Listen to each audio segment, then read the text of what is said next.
the number that only appears when you're about to become someone new. You glance at the clock and it reads 0.0.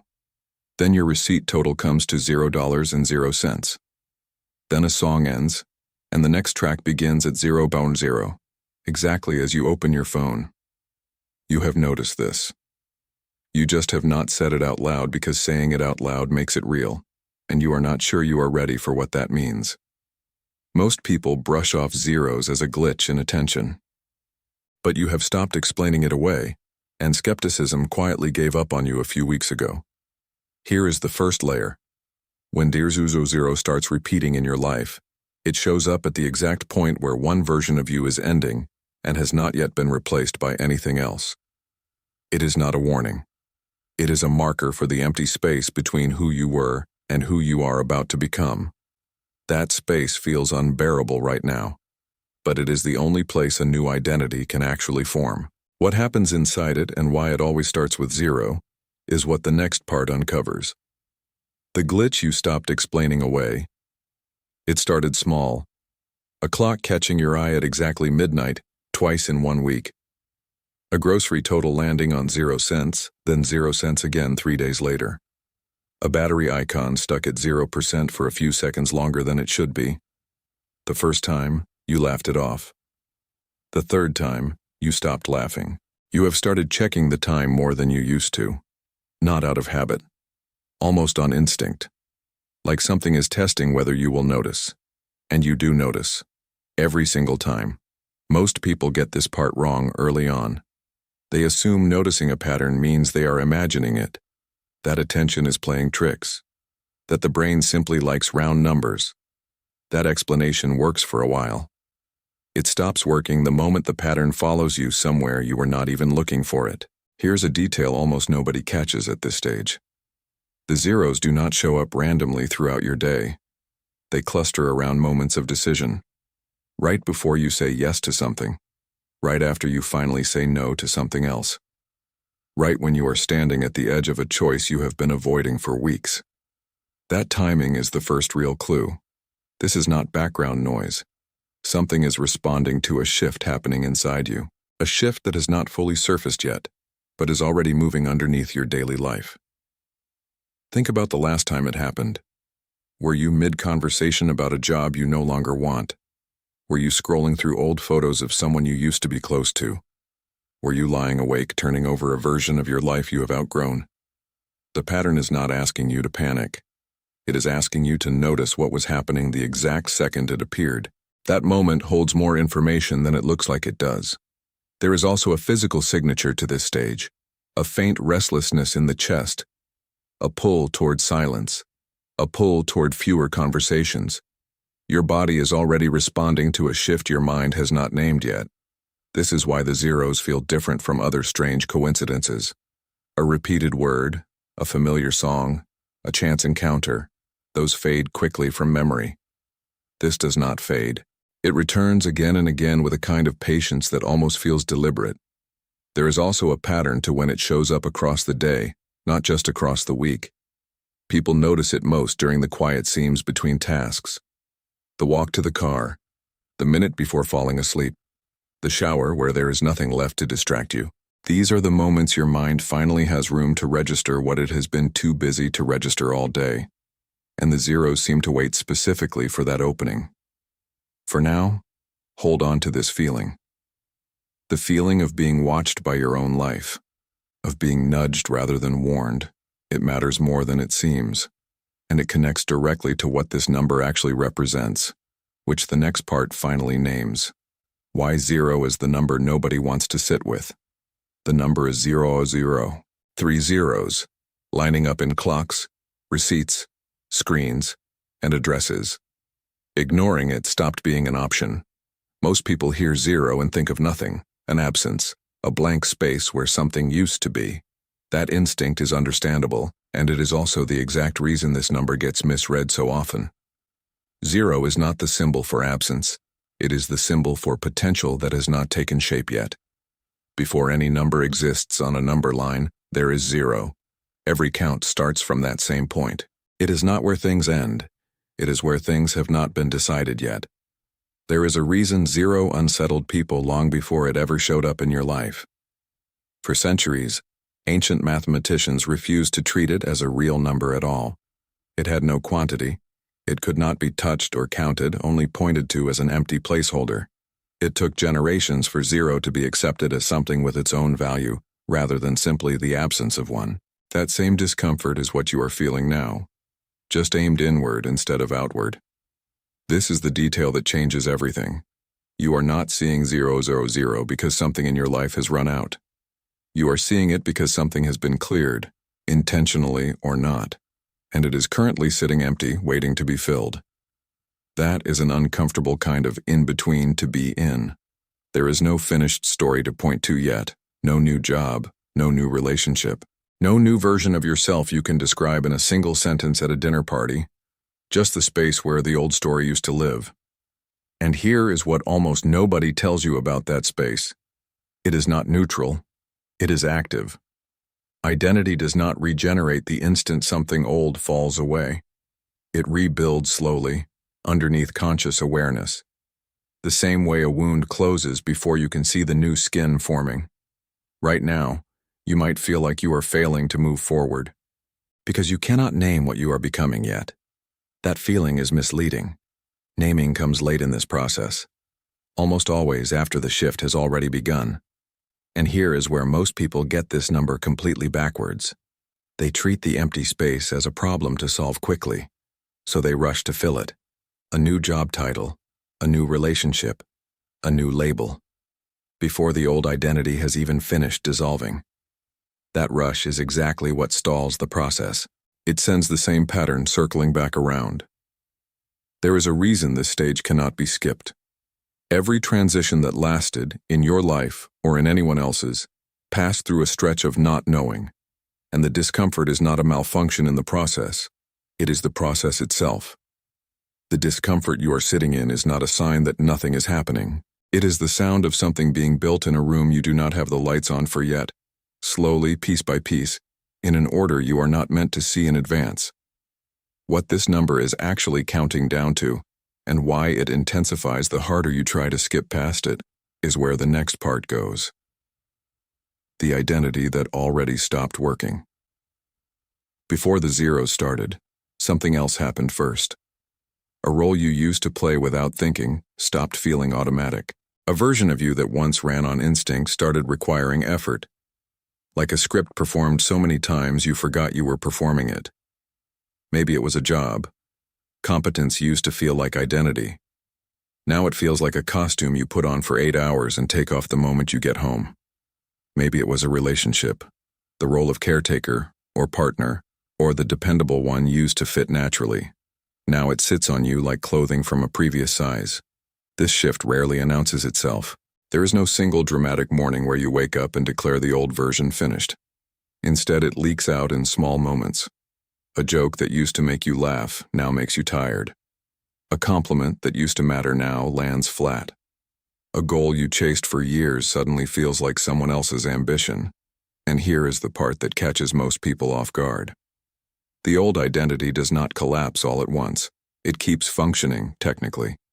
The way a machine can keep running for a while after the part that matters most has already failed.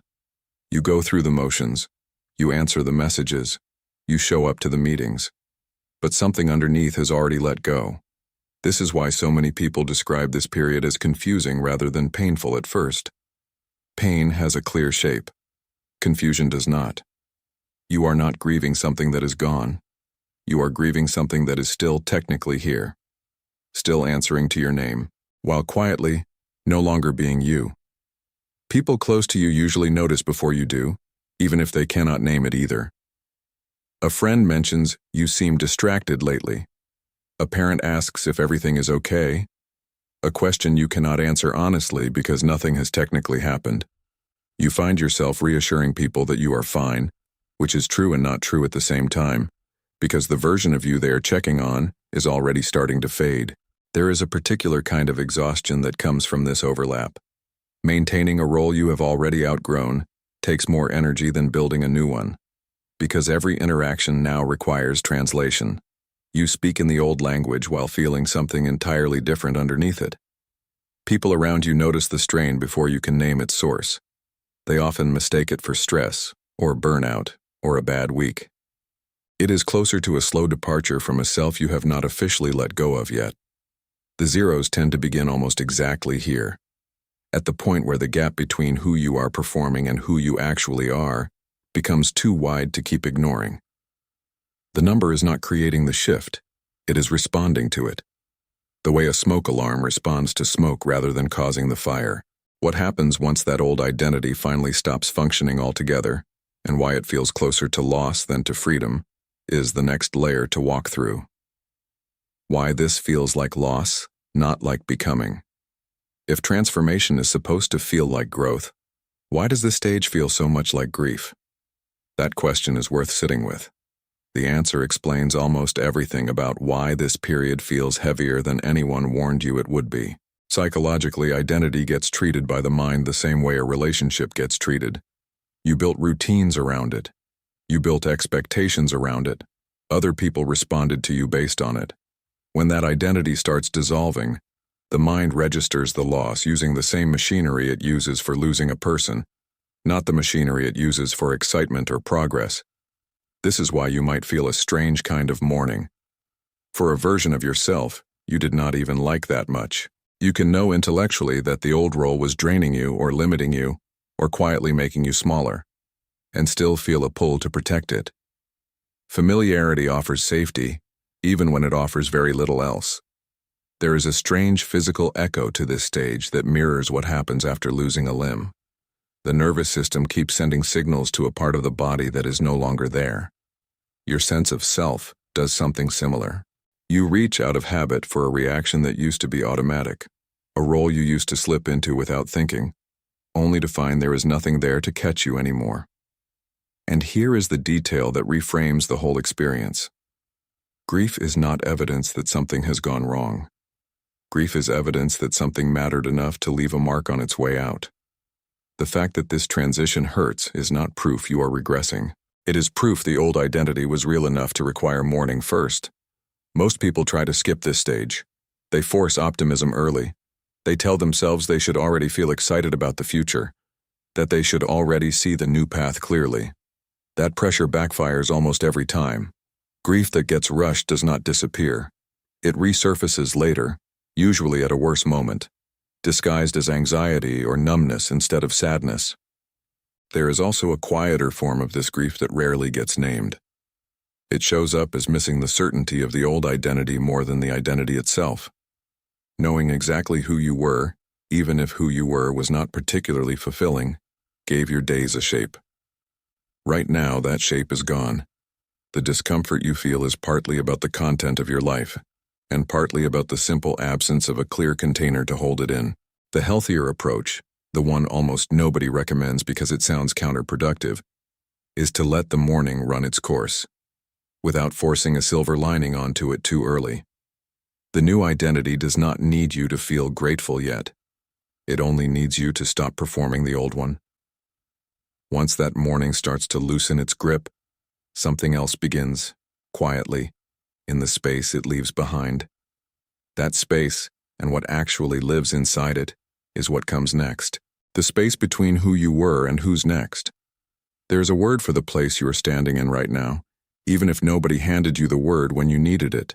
It is called a threshold, not the old room, not the new room, the doorway between them, where neither identity fully applies yet. Thresholds feel unstable because they are designed to be temporary. You are not supposed to live in a doorway. But knowing that does not make the waiting easier, especially when you cannot see how long the doorway actually is, or what room it eventually opens into. This is the stage where people most often make a costly mistake. They try to rush back into a fixed identity, simply to escape the discomfort of the in-between. Even if that identity does not actually fit anymore, a relationship gets repaired for the wrong reasons. A job gets accepted out of urgency rather than alignment.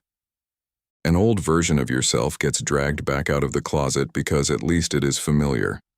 And here is the detail that explains why skipping the threshold backfires so consistently. Whatever gets built without passing through this stage tends to collapse again later, often faster than the first time. because the underlying shift never actually completed. You end up back here anyway. Except now with less patience for the process than you had before. The discomfort of not knowing who you are right now is doing something specific. It is preventing you from grabbing the first available identity out of impatience. It is forcing a kind of stillness. However uncomfortable, that stillness gives whatever is forming underneath enough room to actually take shape. There is also a social cost to staying in this stage. People around you want a clear answer about who you are becoming. Because uncertainty makes them uncomfortable too. They will ask what your plan is, what comes next, what you are going to do about it, long before you have anything resembling an answer. Resist the urge to manufacture one just to satisfy the question. A false answer given too early costs more than an honest pause. There is a quieter version of this same mistake, one you make alone rather than in conversation. It looks like asking other people who they think you are, hoping their description will fill in the blank faster than waiting for your own answer to surface. Borrowed definitions never fit for long. They feel like relief for a week, then start to chafe in the same places the old identity did, because they were never built from the inside out. Think of it less like standing still, and more like a photograph developing in a dark room. The image is already there, chemically present, but it needs darkness and time before it becomes visible. Turn the lights on too soon, and you ruin the print before it ever fully forms. There is no shortcut through that part of the process, no matter how steady your hand is or how badly you want to see the result early. What this number is actually marking time toward, and why the countdown matters more than the waiting itself, is what the next part finally explains. What 00 is actually marking time on. A countdown only makes sense if it is counting toward something. So what exactly is the 0 counting down on? The new identity has not even formed yet. The answer is simpler than it sounds. But it requires letting go of one idea. The idea that this number tracks a date on a calendar. It is not marking days. It is marking completion of the release, not the arrival of the replacement. The countdown ends the moment the old identity has fully stopped being maintained. This distinction matters enormously. It explains why the zeros sometimes intensify right when you think you are closest to figuring things out. People expect the pattern to fade as clarity increases. Instead, it often spikes right before the final piece of the old self finally lets go. The same way a fever sometimes climbs right before it breaks. It helps to remember how 0 functions everywhere else in life. A countdown does not end on 1. It ends on 0, and 0 is the exact instant something launches. Midnight on a calendar is not the last second of the old year. It is 0, the marker that the new one has already begun, even though nothing visibly different has happened yet. The number is not telling you that nothing is left. It is telling you that ignition is closer than it feels. Think about the last major change you lived through before. The hardest part was rarely the middle of it. It was almost always the very end. The last few days where the old version of you was still technically present but barely holding on. That stretch is loud and disorienting, precisely because it is the final release, not a sign of failure. And here is the part most explanations of this number completely skip over. The 0 is not measuring your progress toward a goal. It is measuring your distance from a former self. The closer that distance gets to nothing, the more the zeros tend to show up, almost like static increasing right before a signal finally comes through clean. This also explains why the number sometimes follows specific themes. If the identity dissolving is tied to a career, the zeros cluster around work moments, a meeting, an email, a paycheck.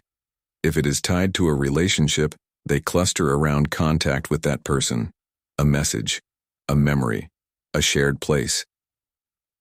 The number is not generic. It attaches itself to whatever part of your life is currently being released. There is a way to test this for yourself. Notice exactly where you were standing the last 3 times you saw it. Not the time of day, the situation, the conversation you were having, the decision you were avoiding. A pattern usually surfaces within the first 3 instances, and once you see it, it rarely hides itself again. So if the pattern has been louder lately, more frequent, harder to dismiss, that is not a sign something is going wrong. It is closer to evidence the release is nearly finished. even if the next phase of your identity has not introduced itself yet. What happens to people who try to force that next phase to arrive faster, and why that almost always backfires, is what gets unpacked next. The pattern other people miss because they want the answer too fast. There is a specific mistake almost everyone makes once they realize they are in this stage. The moment the in-between becomes unbearable, the instinct is to demand an answer immediately, to force clarity before it has actually arrived. This is the single most common reason the zeros keep returning long after they should have started fading. Urgency feels productive. It feels like movement. But forcing an answer before it is ready does not speed up the process. It interrupts it. The same way reopening a wound to check whether it has healed only delays the healing further. Comparison makes the urgency worse. Scrolling through other people's lives where everyone seems to already know who they are and where they are headed turns a private, ordinary stage of transition into something that feels like falling behind. What you are seeing is rarely the in-between part of their story. People post the after, almost never the during, which makes your own during look abnormal when it is actually the most normal part of the entire process. Picture someone constantly asking a tree how the fruit is coming along, pulling at branches, checking underneath leaves daily, unable to tolerate the waiting. The tree does not produce fruit any faster because of the attention. It produces fruit on its own timeline. This is exactly what happens when you try to force your next identity to reveal itself early. You ask the same question over and over. Who am I now? What am I supposed to do? What is the plan? Each time you ask without an answer arriving, the anxiety compounds, which paradoxically makes the formation process slower, not faster. Stress narrows perception instead of widening it. And here is the detail that explains why some people stay stuck in this stage for years while others move through it in months. The difference is rarely about intelligence or effort. It is almost always about tolerance for not knowing.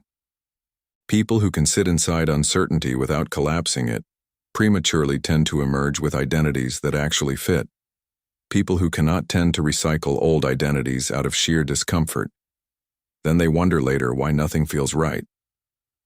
There is a simple way to tell which group you are currently in. Notice how you respond the next time someone asks what your plan is.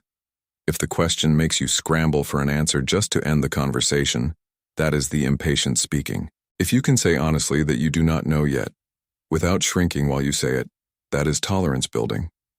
Even if it does not feel like progress in the moment. The zeros in this sense function almost like a pressure gauge.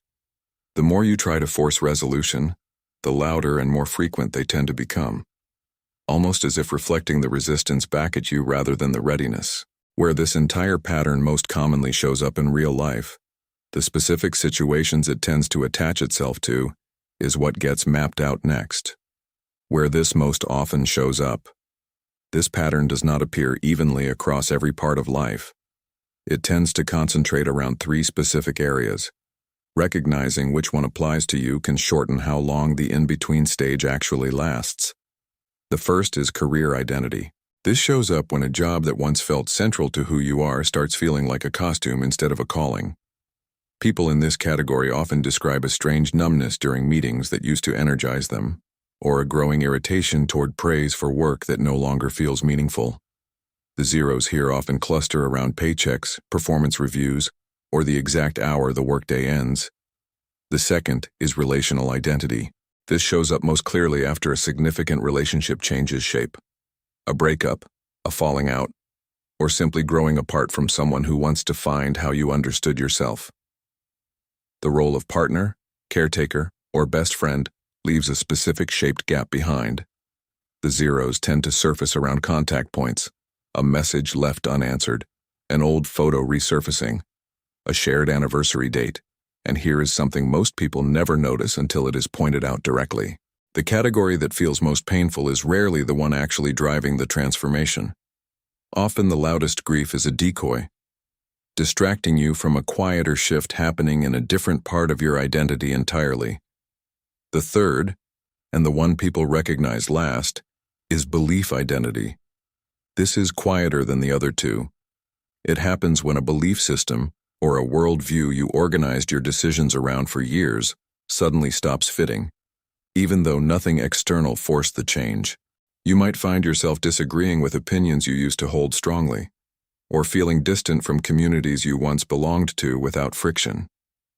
There is a fourth domain, less discussed than the other three, tied to the physical self rather than the inner one. The way you used to dress, the way you used to wear your hair, even the way you used to move through a room, can stop feeling like yours without warning. People sometimes mistake this for vanity.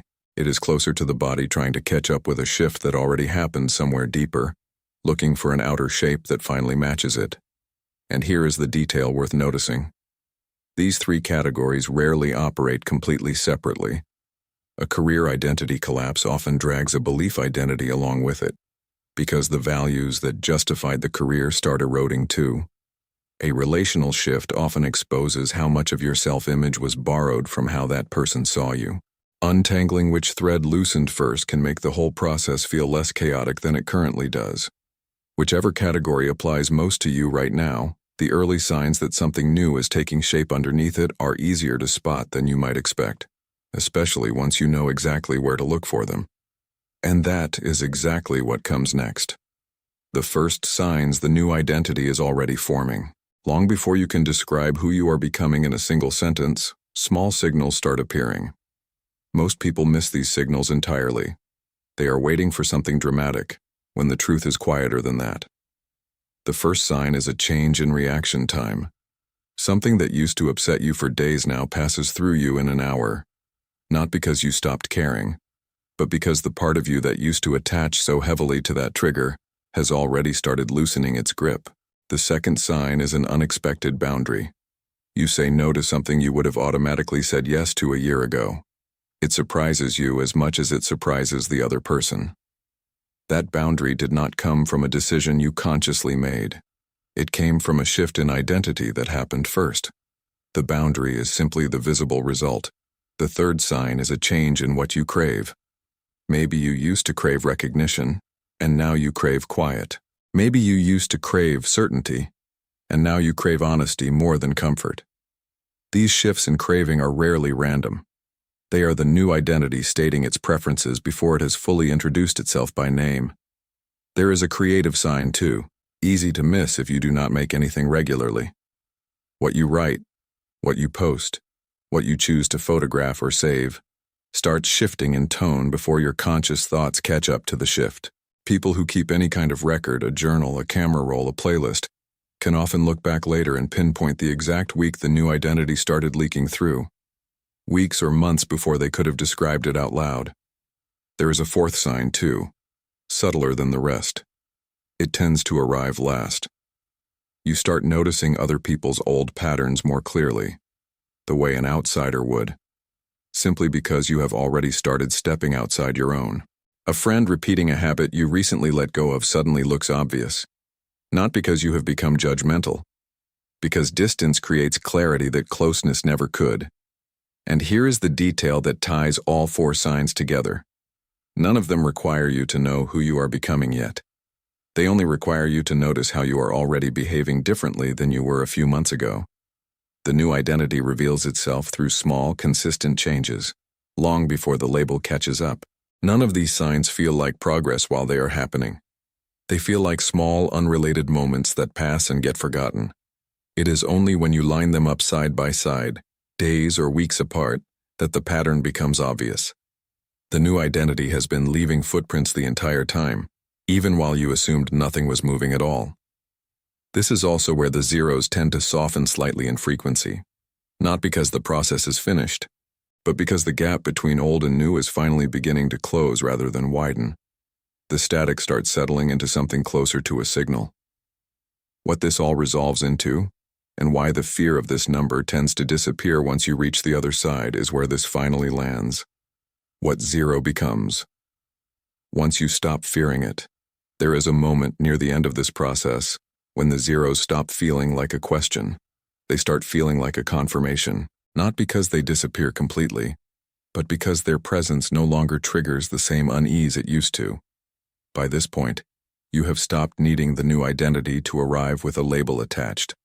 You have started recognizing yourself in the small reactions, the new boundaries, the quieter cravings, even without a finished story to explain all of it yet. The fear that drove this entire search, the fear of staying stuck in an undefined space forever, has started to loosen its hold. This is what 000 is actually counting toward, underneath everything explained so far. It is not counting toward a destination. It is counting toward the moment you stop needing one defined and feel steady anyway. That single shift, from needing certainty to tolerating its absence without panic, is the real marker of completion. Once that shift happens, something interesting tends to occur.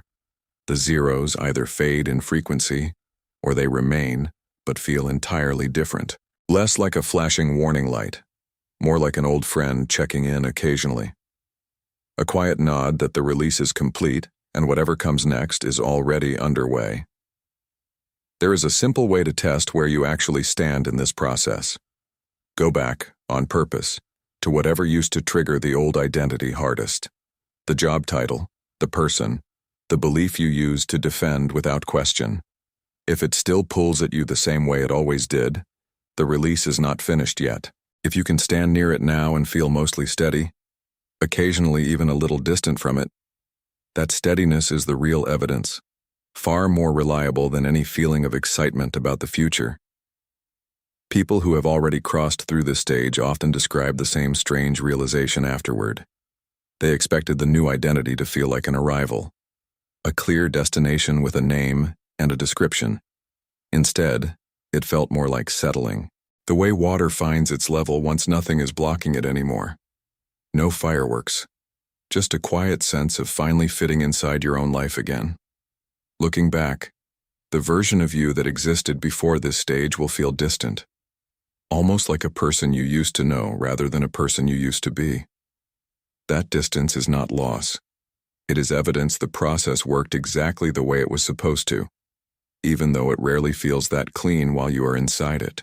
If you are still in the middle of this right now, still uncertain, still watching the clock land on zero more often than feels comfortable, let this be the thing you hold on to. The discomfort is not a sign that something has gone wrong. It is the sound of an old version of you finishing quietly, so a new one finally has room to begin. You do not need to know exactly who that is yet. You only need to stop resisting the space where they are already forming, one quiet day at a time, long before you have the words ready to describe them.